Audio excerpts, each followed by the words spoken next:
All right, so we're diving into really cool AI research today. Everyone's been playing around with these AI tools like Stable Diffusion and ChatGPT. But have you ever wondered what happens when AI starts learning from, like, itself? Yeah, that's a good question. That's what we're going to unpack today. We're going to be looking at this paper from Nature. It's called AI Models Collapse When Trained on Recursively Generated Data by Shumailov and his team. And we're also going to be looking at a response to that by AI researcher Ali Borji. It's called A Note on Shumailov et al., 2024. And all this is about something called model collapse, which sounds kind of scary, right? Yeah, it does. It kind of is. But don't worry, we're going to break it all down for you today. We're going to figure out why it matters to you and see if we can figure out what we can do to prevent like a full-blown AI apocalypse. Yeah, because I think a lot of people might hear that term model collapse and think, well, that's something for the tech people to worry about. But this is something that really affects everyone. Yeah, you're totally right. AI is everywhere these days. Yeah. So to kind of kick things off, can you explain this whole model collapse thing? I kind of need like a visual here. Yeah, so imagine like a snake eating its own tail. Okay. At first, it might seem like it's getting a meal, Yeah. but eventually there's nothing real left to consume. And it's the same with AI. When you train an AI on data that's generated by other AI, it's like that snake. It starts consuming its own outputs and forgets about the real world in the process. Okay, I'm starting to get the picture. And actually, Shumailov's paper has this really interesting visual. It's figure 1A, and it shows how AI models end up training on data created by, like, their predecessors. Right. It's like this chain reaction. And then eventually you just end up with these models that are completely detached from reality. And they even give the example of Stable Diffusion, that AI image generator, and how its output quality degrades over time as it's fed more and more AI-generated pictures. Have you ever played around with like one of those AI image generators? Oh, yeah, I have. And you can start to see over time how the images become less realistic and kind of, Strange. yeah, totally. It's like the AI is slowly losing its vision of what real pictures look like.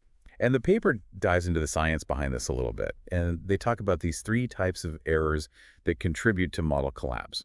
And the first one is statistical approximation error. The second one is functional expressivity error. And the third one is functional approximation error. Can you kind of break those down for us? What do those mean, like in a practical sense? Okay, well, think of it like you're trying to bake a cake. So the statistical approximation error is like not having enough ingredients. Oh, okay. So you might only have a cup of flour when the recipe calls for 2. Yeah. So your cake won't turn out right. And that represents the limits of error. Using a small sample of data to represent the whole. You can't learn everything about the world from just a little bit of data. Right, okay. That makes sense. So what about functional expressivity error? So that's like having the wrong tools. So like imagine trying to bake a cake with a whisk instead of a mixer. It's going to be a lot harder to get the right consistency. And this one emphasizes the limits of the model itself. Some models just aren't complex enough to really capture all the nuances of the real world. Got it. So we need enough data and we need the right tools, or we're going to have a problem. What about that third error, that last one? Yeah, so functional approximation error is like messing up the steps in the recipe. Okay. So even if you have all the right ingredients and all the right tools, you might still overbake the cake or forget you have the baking powder. Yeah. So this one's about the imperfections in the learning process itself. So even with a perfect model and enough information, mistakes can still be made. So even if everything's perfectly set up, the AI can still kind of mess things up as it learns. It sounds like there's a lot that can go wrong. But how does this actually affect, like, normal people like me who are just using these AI tools every now and then? It's not like I'm training my own AI or anything. Yeah, well, think about all those times you've used like a voice assistant and it completely misinterpreted what you said. Oh, yeah. Or, when you got like a really nonsensical answer from a chatbot. Oh, yeah, that happens to me all the time. It's actually pretty funny sometimes. Yeah. But it sounds like those could be early warning signs of a much bigger problem. Exactly. Are you saying that those little glitches could turn into something more serious? Yeah, if AI continues to be trained Yeah. on data that was generated by other AI, those funny little blenders could actually become much more significant. Oh, wow. And they could lead to like biased decisions and even dangerous misunderstandings. Okay, now I'm starting to get a little freaked out. Can you give me like an example of what you mean by like AI making biased decisions? That sounds pretty serious. Yeah. So let's say there's an AI system that's used for loan approvals. Okay. And that system is trained on data. Yeah. That reflects existing societal biases. Yeah. So it might end up denying loans to deserving applicants simply because of like their background or where they live. That's just one example. But it shows how important it is to really understand the potential consequences of model collapse. Wow. Yeah, you're right. That is pretty serious. And it's not just bias we have to worry about, right? You mentioned like dangerous misunderstandings before. What did you mean by that? Well, if AI loses its grasp on real-world data, it can struggle to understand complex systems. Okay. For instance, imagine an AI system that's designed to predict like natural disasters. If it's Yeah. been trained primarily on AI-generated data, it might not accurately recognize the warning signs that precede like a real earthquake or a hurricane. Yikes. So it's like trying to navigate a city. Using a map that's missing entire neighborhoods, you're bound to get lost. And in this case, the consequences could be like pretty dire. Exactly. Okay, so now I understand why this is a big deal, but what can we actually do about it? Well, that's a great question. And thankfully, there is some hope. Both of these papers hint at some potential solutions. One is to make sure that AI systems have access to a lot of high-quality data that's actually from the real world. So it's like making sure that snake gets a healthy meal instead of just its own tail. We need to keep AI grounded in reality. But with all this like AI generated content flooding the internet, it seems like that's going to be a real challenge. How can we even tell the difference anymore between what's real and what's been created by AI? Yeah, that's a great question. And that leads us into another potential solution, which is developing ways to better distinguish between human-generated content and AI-generated content. Yeah. If we can do that, then we can make sure we're training new AIs on the right stuff. That gets into this whole concept of provenance, which is just a fancy way of saying No, it's knowing where your data comes from. so just like we check the labels on our food to see where it comes from, we need to be able to trace the origins of the data that's being used to train AI. That makes a lot of sense. But if knowing where data comes from is so important, does that mean that the organizations or companies that have the best human-generated data right now have a big advantage? Oh, absolutely. That's actually something that Shumailov's paper talks about. They call it the first mover advantage Mm. in AI development. Mm. So the organizations with the most comprehensive Yeah. and accurate data right now, they're Right. going to be in a much stronger position as AI becomes more self-reliant. Okay. That raises a lot of questions about how we manage this whole situation going forward. But before we get too far ahead of ourselves, let's take a closer look at the specific effects of model collapse on language models. These are the AIs that are powering things like ChatGPT, right? Yeah. And unfortunately, they're also susceptible to this problem.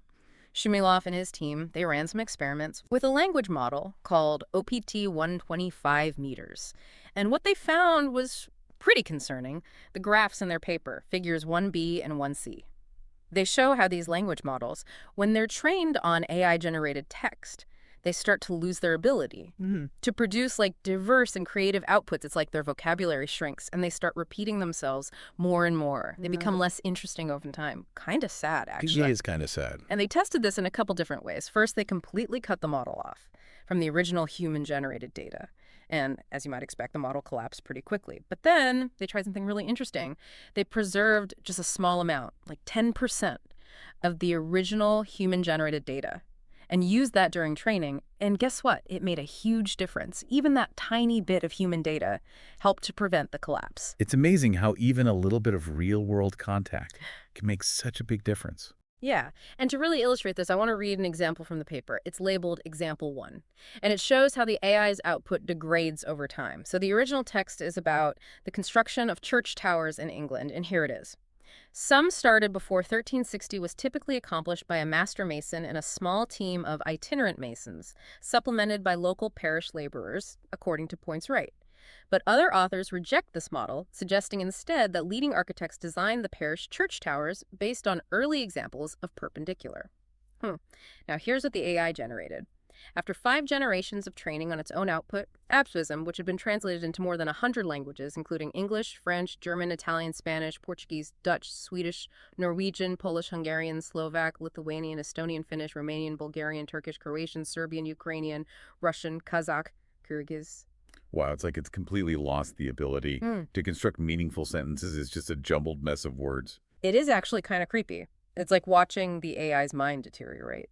But the good news is that the researchers did discover some potential ways to prevent this from happening. And we'll dig into those solutions. In part 2 of our deep dive, We'll also explore the even bigger question of what happens when we can no longer tell the difference between what's created by humans and what's created by AI. It's a question that will have major implications for all of us. Welcome back. We've been talking about model collapse, which is what happens when AI starts learning from AI-generated content, and it kind of forgets about the real world. It's a pretty mind-bending problem. But I'm actually starting to feel a little hopeful now that we're digging into some potential solutions. Where do we go from here? Well, we've touched on a couple key strategies already. The first one is to ensure that we have access to large, high-quality data sets that are grounded in the real world. We need to keep feeding AI systems authentic human experiences and perspectives. Yeah, that makes sense. But it seems like a pretty daunting task, considering the sheer volume of AI-generated content. That's already out there. It feels like we're already drowning in a sea of AI-generated text and images and videos. How can we possibly compete with that? Yeah, you're right. It is a challenge. But it's not just about quantity. It's also about quality. Human-generated data has a richness and complexity that AI-generated data often lacks. It's like the difference between a gourmet meal made with fresh ingredients and a processed food substitute. Okay, I like that analogy. So it's not just about having a lot of data. It's about having the right kind of data, data that reflects the nuance and diversity of the real world. But how do we ensure that AI is being trained on this high-quality data? That brings us to the second solution, which is developing techniques to better distinguish between human-generated content, AI-generated content. Okay. We need to be able to identify the fingerprints of human creativity and critical thinking so we can make sure that AI is learning from the best sources. So we need to be able to tell the difference between, say, a blog post written by a human and one that was churned out by an AI. That sounds incredibly difficult, especially as AI gets better and better at mimicking human expression. How are we even going to do that? Well, there are several approaches being explored. Some researchers are focusing on linguistic analysis, looking for subtle patterns in grammar, vocabulary, and style that distinguish human writing from AI-generated text. It's kind of like how art experts can spot a forgery by analyzing brushstrokes or the composition of the painting. That's fascinating. So AI might be able to fool the average person, but these researchers are like digital detectives who can see through the AI's disguise. Exactly. And then there are other researchers who are working on watermarking techniques, which would embed invisible markers into AI-generated content. So it would be like having a secret code that identifies the content's origin. That's clever. It would be like a digital signature that says, hey, this was made by an AI, so it sounds like there's a lot of research going on to address this problem. But what about the organizations that hold vast amounts of human-generated data right now? We talked about the first mover advantage earlier. Is there any way to ensure that they use that advantage responsibly? I mean, couldn't they just exploit this situation for their own benefit? Yeah, that's a very valid concern. And it underscores the need for ethical considerations and responsible governance. In the field of AI, we need to develop guidelines and regulations that encourage the sharing and responsible use of data, while also protecting privacy and individual rights. So it's not just a technical challenge, it's a societal challenge as well. We need to figure out how to navigate this new landscape where the line between human creation and AI creation is becoming increasingly blurred. It makes me wonder about the long-term implications of all of this. What happens if we reach a point where we truly can't tell the difference anymore? What happens if the internet becomes dominated by AI-generated content? That's a big question. Yeah. And it's one that we need to grapple with as a society. If we lose the ability to distinguish between human and AI creation, it can have a profound impact on our sense of reality, our trust in information, and even our understanding of what it means to be human. It's a bit unsettling to think about, but before we spiral into existential dread, I do want to circle back to something specific you mentioned earlier. Those experiments with the language model OPT 125 meter, the researchers found that even preserving a small percentage of the original human-generated data helped to prevent the collapse. But they also did something else that I thought was interesting. They tried to force the AI to be more original by using something called a repeating penalty. Oh, yeah. Can you explain what that is and why they tried it? Yeah, so they thought that maybe this tendency for AI to repeat phrases and patterns was contributing to model collapse. So they essentially penalized the AI for repeating itself, hoping to encourage it to come up with new and unique outputs. It seems like that would be a good thing, right? More originality, less repetition. But I remember you saying that it didn't work out quite as they expected. Right. What they found, surprisingly, was that when they introduced this repeating penalty, The AI actually performed worse. Instead of producing more creative text, it started generating gibberish. That made even less sense. Wow. The counterintuitive finding, that highlights the complexity of this problem. So it's not as simple as just telling the AI, hey, be more original. There's something deeper going on here. Sure. It's almost like, you know how sometimes people who are trying too hard to be clever or funny end up saying things that are just awkward or nonsensical? It's like the AI was so focused on avoiding repetition that it lost sight of the meaning and coherence of the language. That's a great analogy. Yeah. And it underscores the importance of taking a holistic approach to addressing model collapse. We can't just focus on eliminating repetition or improving the quality of data in isolation. We need to consider the entire ecosystem of AI development, the algorithms, the data, the training processes, and the human values that we want to embed in these systems. So this isn't just a problem for computer scientists to solve. It's something that we all need to be thinking about and discussing. We need to understand the potential risks and benefits of AI so we can make informed decisions about how we want to integrate it into our lives. Absolutely. And that's something we'll explore further in the final part of our deep dive. We'll delve into the ethical implications of model collapse, the ongoing efforts to mitigate this problem, and what you as listeners can do to stay informed and engaged in this rapidly evolving landscape. Welcome back to the deep dive. So we've been talking about this thing called model collapse, which is when AI trained on data generated by other AI starts to kind of lose touch with reality. We talked about the science behind it, the potential consequences, and some of the solutions that people are working on. But now I want to step back and think about the bigger picture. Like, what are the ethical implications of all of this? Yeah, that's a really important question. As AI, becomes more integrated into our lives, we really need to be mindful of the values and principles that guide its development and deployment. Model collapse raises some pretty profound ethical challenges, particularly around the issues of responsibility and transparency. Okay, let's unpack those a little bit. So let's say an AI system makes like a harmful decision. Maybe it misdiagnoses a patient or it makes a bad financial investment. Who's responsible for that? Is it the people who developed the AI, the company that deployed it, or the person who was using it? Yeah, it's tricky. There's rarely a simple answer. It's kind of like a chain reaction, where each link plays a role in the outcome. So we need to think about the entire life cycle of AI systems, from design and development to deployment and use, and establish clear lines of accountability at each stage. It's also really important to think about how we educate users, about the limitations of AI, and the importance of critical thinking. Right, so it's not just about like blaming someone when things go wrong. It's about building systems that are inherently responsible and trustworthy. But how do we actually do that? How do we make sure that AI reflects our values as a society? Well, transparency is a really good place to start. We need to move away from this black box mentality of AI, where we don't really understand how these systems are making decisions. We need to be able to look under the hood, and see the logic behind the AI's actions. Yeah. That's crucial for building trust. Yeah, it's like if your doctor prescribed you a new medication, but couldn't explain how it worked or what the potential side effects were, you'd probably be a little hesitant to take it. It's the same with AI. If we don't understand how it's working, we can't really trust it. Exactly. And there are some promising developments in this area. Researchers are working on something called explainable AI, which aims to make the decision-making processes of AI systems more transparent and understandable to humans. It's still early days, but this is a crucial step toward creating AI that is both intelligent and ethical. That's encouraging to hear. So we got researchers working on ways to prevent model collapse from happening in the first place, and others who are developing tools to make AI more transparent and accountable. So what can our listeners do to be a part of this conversation and ensure the responsible development of AI? Well, I think first and foremost, stay informed. Learn about how AI works. Explore different perspectives on its potential benefits and risks, and engage in conversations about the ethical implications. The more people understand about AI, the better equipped we'll be as a society to navigate its complexities and shape its future. It's about becoming informed citizens of this new technological landscape. We can't just passively accept whatever AI throws at us.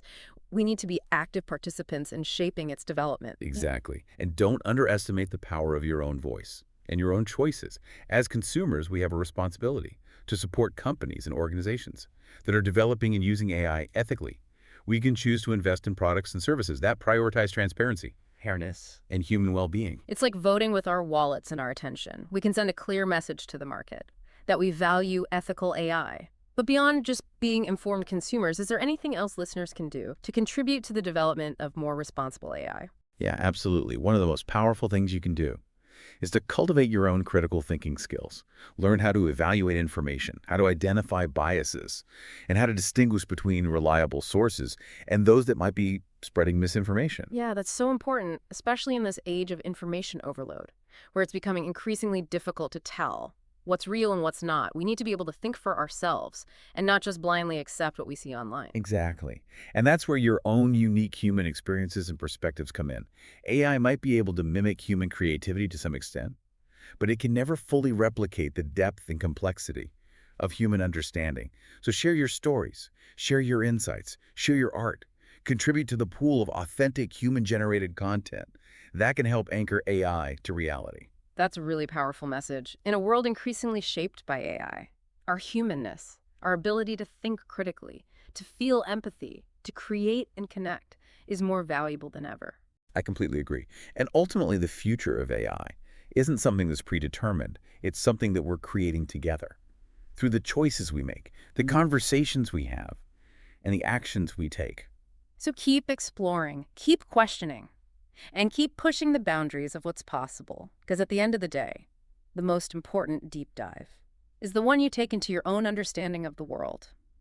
Thanks for joining us on this incredible journey into the world of AI and model collapse. We hope this deep dive has given you some food for thought and inspired you to engage in this important conversation about the future of technology and humanity.